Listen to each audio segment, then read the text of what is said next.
welcome to Crimes Through Time, a weekly snapshot of crime history. This is the first in a two-part video. The Crumbles is a shingle beach between Eastbourne and Pevensey Bay, and it is the scene of two separate and unrelated murders 4 years apart. In 1920, Irene Munro was beaten to death by two local men, and in 1924, Emily Kay was killed by her lover. Both trials were held at Lewes Assizes before Justice Avery, and all three perpetrators' final journey was to Wandsworth Prison for a date with executioner Thomas Pierrepoint. These murders, in particular Emily's, would pave the way for improvements in forensic procedure and the creation of the Standard Response Kit, or the murder bag. Let's begin with the murder of Irene Munro. Irene Violet Munro was just 17 years old when she made the decision to have a 2-week holiday on the south coast of England, rather than to join her mother Flora on their usual yearly trip to Portobello, near Edinburgh, to visit family. Flora was reluctant but agreed. Irene was an independent and sensible woman. She worked as a typist in a chartered accountant's located on Oxford Road. On the 14th of August, Flora began her travels to Scotland, boarding a ferry at Wapping Pier. Irene would leave their South Kensington home on the 16th of August to make the short trip to Eastbourne. She was booked into 393 Seaside, a bed and breakfast run by Ida Winiot. Irene paid for the first week of her stay in full, 30 shillings. Ida remembered Irene fondly, as a warm young lady who still had a hint of her Scottish accent. Irene wrote to her mother, letting her know she had arrived safely. The following day she began to explore, visiting local landmarks such as Beachy Head and spending time relaxing on the beach. She recounted her day in a further letter to Flora, signing off, quote, "Goodbye for the present. Please give my love to Granny, Auntie, Jessie and everyone. Your affectionate Renee," and 3 kisses. By the 18th, Irene was regretting her decision to travel alone. Ada recalled a conversation between the two where Irene remarked, quote, "My mother wanted me to go to Scotland. I should have gone. I wish I had gone now." It would be the 19th of August when Irene would make the acquaintance of Jack Alfred Field, aged 19, and William Thomas Gray, aged 29, both local men. The three had a drink together in a local pub, and the men offered to show Irene all the best places in town. She returned to the seaside for lunch, and she left the B&B shortly before 3 p.m, telling Ida she had plans to travel to Hampden Park. She headed to the bus stop opposite Archery Tavern in the village of Pevensey, where she had arranged to meet back up with Jack and William. From an eyewitness, Irene was already at the bus stop when the men arrived. The last known person to see Irene alive saw her arm in arm with Jack, walking and chatting amicably with them both around 4 p.m. They were heading in the direction of the Crumbles. It was around 3:30 p.m. the following day when Irene's body was discovered by William Weller, a 13-year-old boy. He was running along the beach and almost tripped over her exposed foot. She had been buried in a shallow grave upon a bank alongside a light railway, about 700 yards from the sea. Police from Hailsham and Eastbourne arrived at the scene. They quickly found a blood-stained stone 2 yards from the grave and 2 rusty shovels.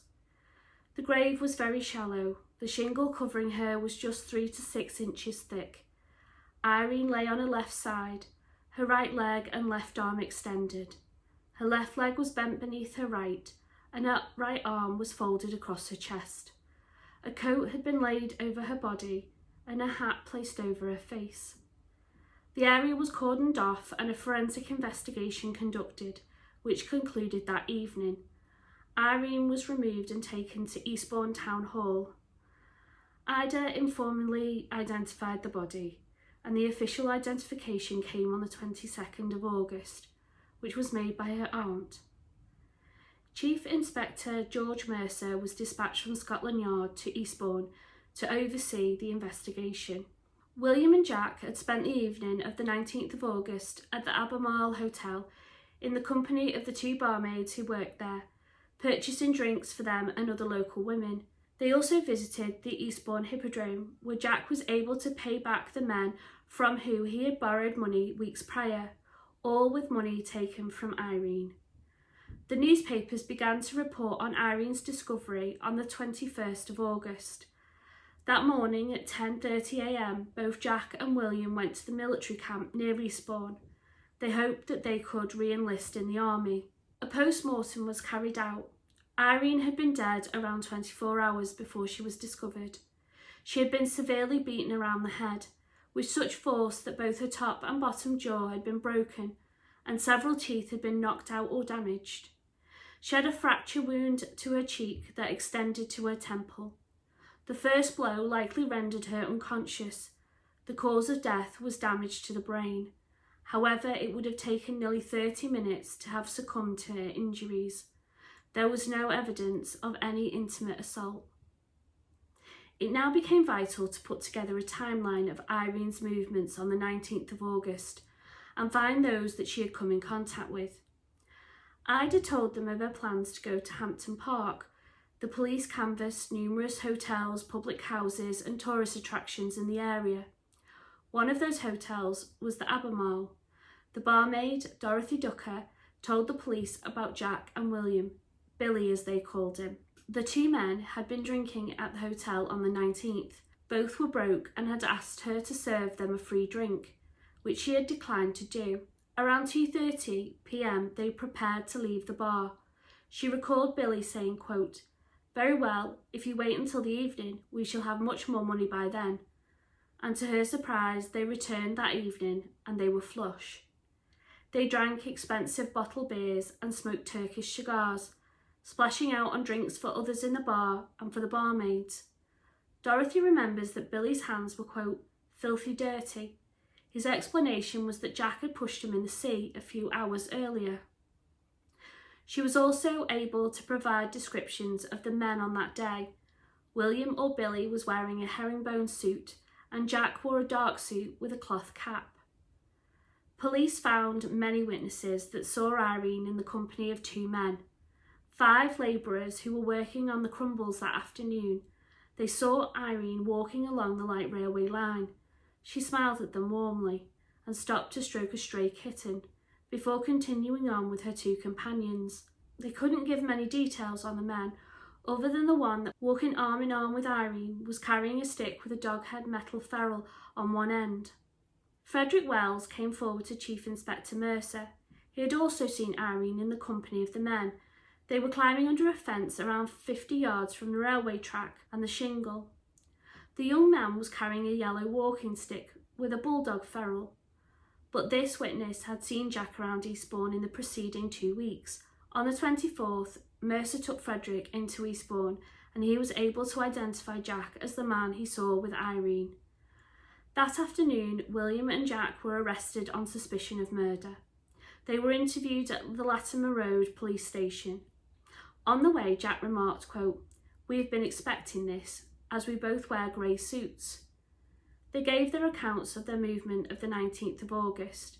Both admitted they had been in the Albemarle, but then they went home to William's house, where they ate a meal that his wife had prepared, and they finished their evening at the Hippodrome. Unfortunately, the 5 labourers, when called to identify the pair at an identity parade, were unable to do so, so the men were released. The police found the bus conductor, George Blackmer. He remembered Jack and William getting off the bus at the Archery Tavern bus stop, and he remembered a young lady with dark hair, wearing a straw hat and carrying a green coat, approaching them and saying, quote, "Hello, Jack." When shown a photo, he was able to confirm that that lady was Irene.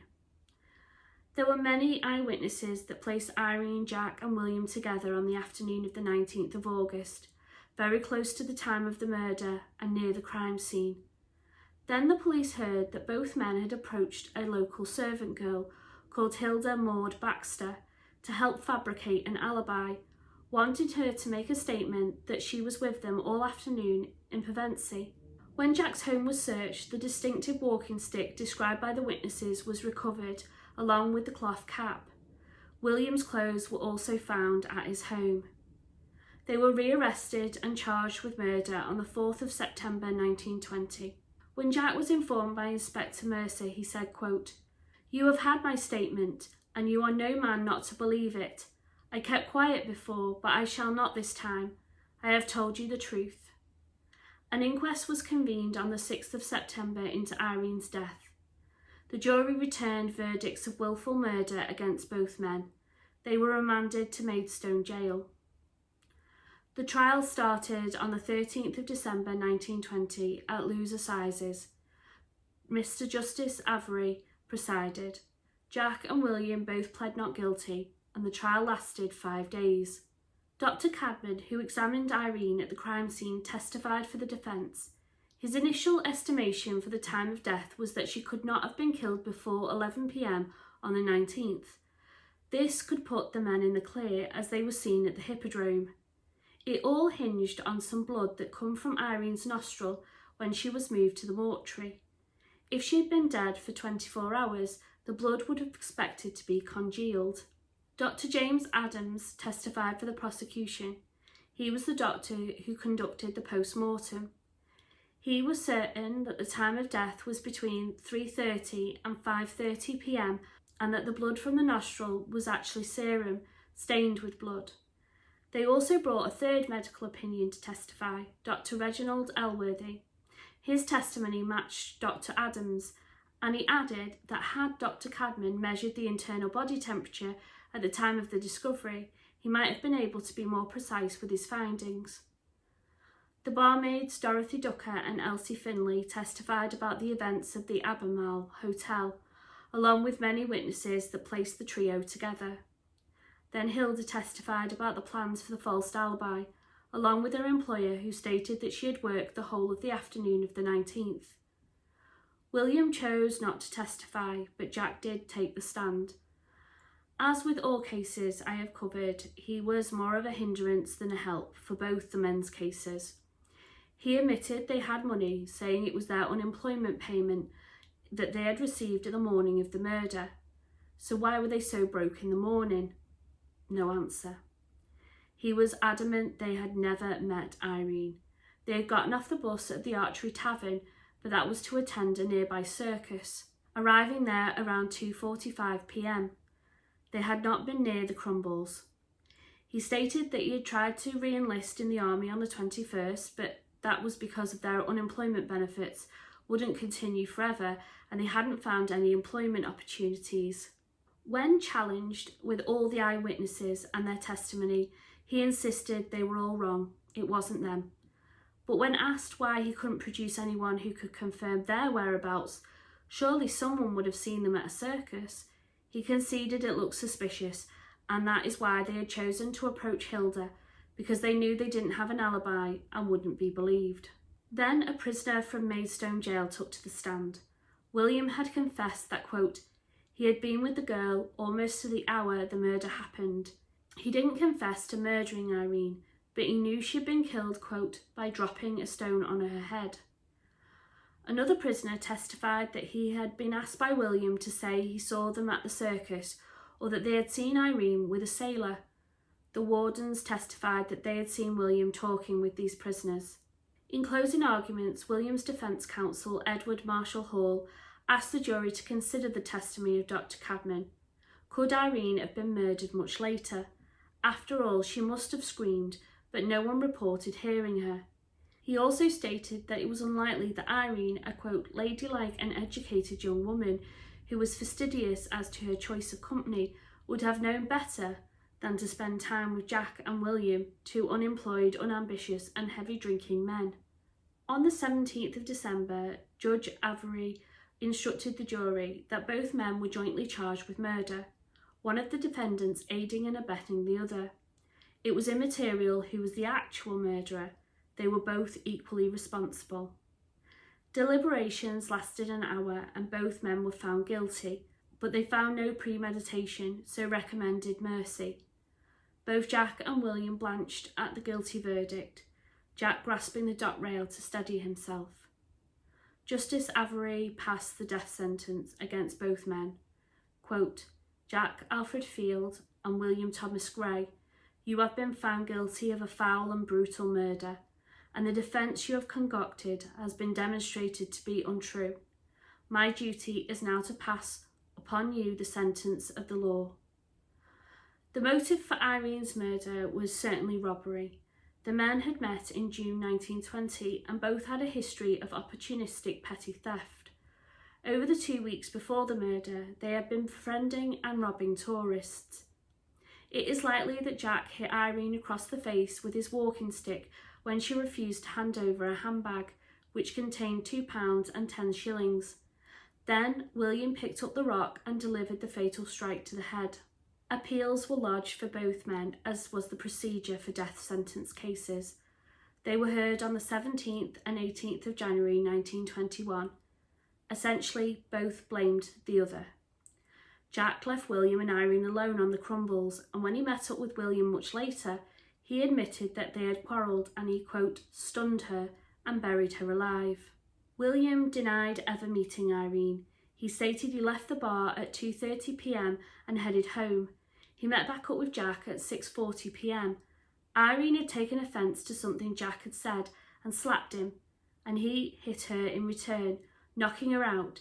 Then, in fear that she would report him to the police, he struck her with the stone before burying her. Mr. Justice Avery dismissed both appeals on the 18th of January. He described the new versions of events as, quote, desperate, last-ditch fabrications concocted to escape the consequences of their crime by placing blame upon the other. Jack and William were executed at 8 a.m. on the 4th of February 1921 at Wandsworth Prison. They walked to the scaffold stoically and unassisted. They never confessed to the killing. It was witnessed by 2 newspaper reporters, and 200 people waited outside the prison, awaiting the official notification of death. Thank you for watching. Please like and subscribe and let me know what you think of this case in the comments below, and I look forward to welcoming you in part 2 of the Crumbles murders.